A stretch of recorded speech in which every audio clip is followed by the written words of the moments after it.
बेटी का फर्ज। प्रताप अपनी लाडली बेटी नेहा के लिए बेड टी लेकर उसके पास जाता है और अपनी बेटी से कहता है, अरे मेरी प्यारी सी बच्ची, चलो अपना चांद सा मुखड़ा अपने पापा को दिखाओ। तुम्हारे पापा तुम्हारे लिए बेड टी लेकर आ गए हैं। चलो चलो जल्दी उठो बेटा।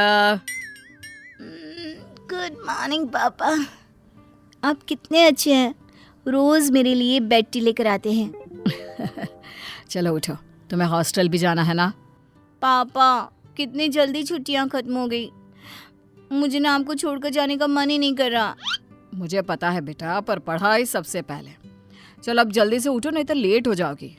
और जल्दी से अपनी चाय खत्म करके रेडी होकर नीचे आ जाओ। अपने पापा की हाथ की बनी हुई चाय पीकर नेहा जल्दी से अपने हॉस्टल के लिए रेडी होकर नीचे आती है, पापा के पैर छूती है और गले लगते हुए कहती है, पापा आप भी साथ चलो ना। अब मेरी बच्ची डॉक्टर बनकर ही वापस आएगी, और जब मेरा मन किया करेगा ना, तब मैं तेरे हॉस्टल आ जाऊंगा तुझसे मिलने के लिए, ठीक है? हाँ। इतना कहकर नेहा अपना बैग उठाकर हॉस्टल के लिए निकल जाती है और वहीं अब पढ़ाई करने लग जाती है। ऐसे ही कुछ समय बीत जाता है। एक दिन उसकी मुलाकात मोहन नाम के लड़के से होती है। मोहन भी डॉक्टरी की पढ़ाई कर रहा होता है। देखते ही देखते उन दोनों के बीच काफी अच्छी दोस्ती हो जाती है। वो पूरा समय साथ बिताते, बातें करते रहते। एक दिन नेहा मोहन से कहती है, मोहन हमें शायद अब नहीं मिलना चाहिए। मैं यहाँ पढ़ाई करने आई थी, लेकिन तुमसे दोस्ती हो गई और हम दोनों की दोस्ती कुछ ज्यादा ही आगे बढ़ रही है। मुझे अपने करियर पर फोकस करना है। प्लीज तुम भी अपने करियर पर फोकस करो और मुझे भी करने दो। पर नेहा, पढ़ाई से हमारी दोस्ती का क्या लेना देना? हम पढ़ाई कर तो रहे हैं और हमारी दोस्ती एक जगह है। नहीं मोहन, अब हम एक दूसरे से बात नहीं करेंगे। नेहा की ये बात सुनकर मोहन चुपचाप वहां से चला जाता है। ऐसे ही कुछ दिन और गुजर जाते हैं, जिसके बाद मोहन नेहा के पास आता है और कहता है, नेहा, मैं तुमसे बहुत प्यार करता हूँ और मैं तुमसे शादी करना चाहता हूँ, और इसीलिए मैं तुम्हें अपनी माँ से मिलवाना चाहता हूँ। मोहन मैं... क्या नेहा, मुझे पता है तुम भी मुझसे प्यार करती हो, फिर दिक्कत क्या है? मोहन मैं तुमसे प्यार करती हूँ, लेकिन मैं यहाँ पहले अपने पापा का सपना पूरा करने आई हूँ, और वैसे भी पापा लव मैरिज के अगेंस्ट है। मैं चाहकर भी तुमसे शादी नहीं कर सकती। नेहा, तुम उस चीज की टेंशन मत लो, हम लोग तुम्हारे पापा को मना लेंगे। इतना कहकर मोहन और नेहा अपनी पढ़ाई करने के लिए अपने क्लास में चले जाते हैं। अगले ही दिन नेहा के पिता प्रताप नेहा से मिलने के लिए उसके हॉस्टल आते हैं, जहां वो नेहा को मोहन के साथ देखते हैं और बिना उससे बात किए वहां से चले जाते हैं। घर वापस पहुंचते ही प्रताप मोहन के बारे में सारी जानकारी निकलवाते हैं और प्रताप को नेहा और मोहन के बारे में सब कुछ पता चल जाता है। वहीं दूसरी तरफ नेहा की दोस्त प्रीति नेहा से कहती है, अरे नेहा, मैंने तुम्हारे पिता को देखा था, तुमसे मिलने आए थे क्या? क्या मेरे पापा यहाँ आए थे और बिना मुझसे मिले चले गए? नेहा को कुछ डाउट होता है।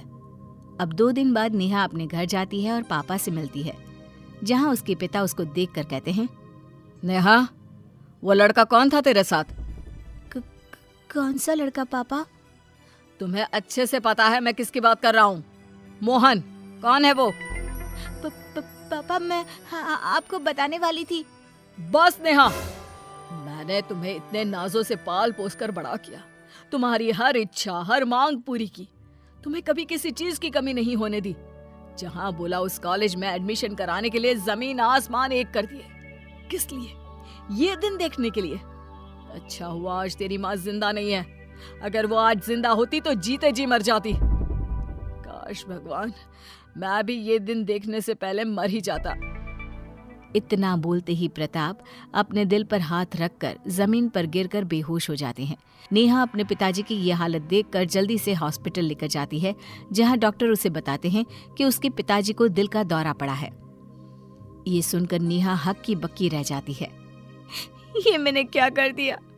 आज मेरी वजह से पापा जिंदगी और मौत के बीच पहुंच गए। पापा ने माँ और पिता दोनों का फर्ज अच्छे से निभाया और मैं एक अच्छी बेटी भी नहीं बन पाई। अब मैं एक बेटी होने का फर्ज निभाऊंगी। मैं अपना करियर बनाऊंगी और पापा के सपनों को पूरा करूंगी। नेहा अपने पिता प्रताप के पास जाती है। कुछ देर बाद प्रताप को भी होश आ जाता है और नेहा अपने पिता से कहती है, पापा मुझे माफ कर दीजिए, मैं आपसे बहुत प्यार करती हूँ और मैं आपको खोना नहीं चाहती। मैं वही करूँगी जो आप चाहोगे। मैं सिर्फ और सिर्फ अपनी पढ़ाई पर ध्यान दूंगी और एक बहुत बड़ी डॉक्टर बनकर दिखाऊंगी। आपको मुझ पर नाज होगा। ये सुनकर प्रताप नेहा को गले से लगा लेता है। इसी तरह 5 साल बीत जाते हैं। अब नेहा एक बहुत बड़ी डॉक्टर बन जाती है और एक अच्छे से बहुत बड़े हॉस्पिटल में काम करने जाती है, जहां उसकी मुलाकात एक बार फिर से मोहन से होती है। मोहन को देखकर नेहा की पुरानी यादें ताज़ा हो जाती हैं और वो खुद के आंसुओं को रोक नहीं पाती। नेहा को देखकर मोहन उसके पास आता है और कहता है, इतने सालों बाद तुम्हें देखकर अच्छा लगा, लेकिन तुम रो क्यों रही हो? छोड़कर तो तुम ही गई थी ना। मैं तो आज भी वहीं खड़ा तुम्हारा इंतजार कर रहा हूं। मोहन, मुझे माफ कर दो। उस समय वही हम दोनों के लिए सही था और आज भी मैं तुमसे यही बोल सकती हूँ कि हम कभी एक नहीं हो सकते मोहन। इतना बोलते ही नेहा वहां से चली जाती है और घर जाकर अपनी डायरी में अपनी सारी मन की बातें लिख देती है कि तभी वहां प्रताप आ जाता है।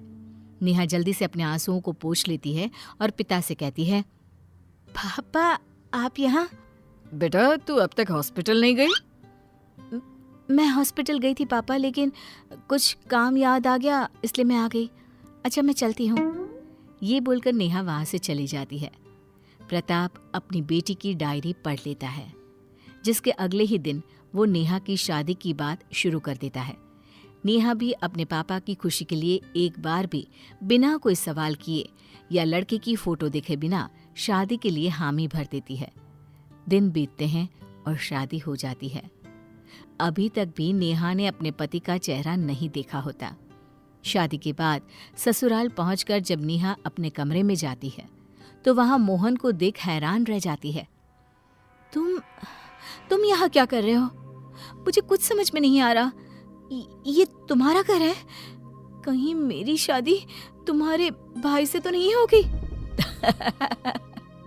मेरा कोई भाई नहीं है नेहा, और रही बात शादी की तो वो मेरी हुई है तुमसे।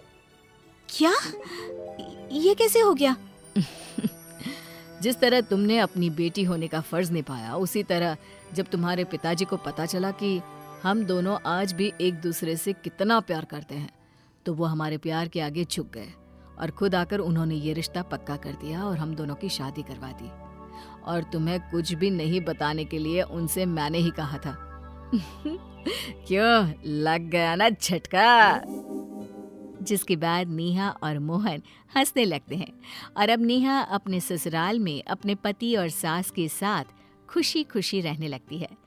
प्रताप भी अपनी बेटी की खुशी में खुश रहते हैं।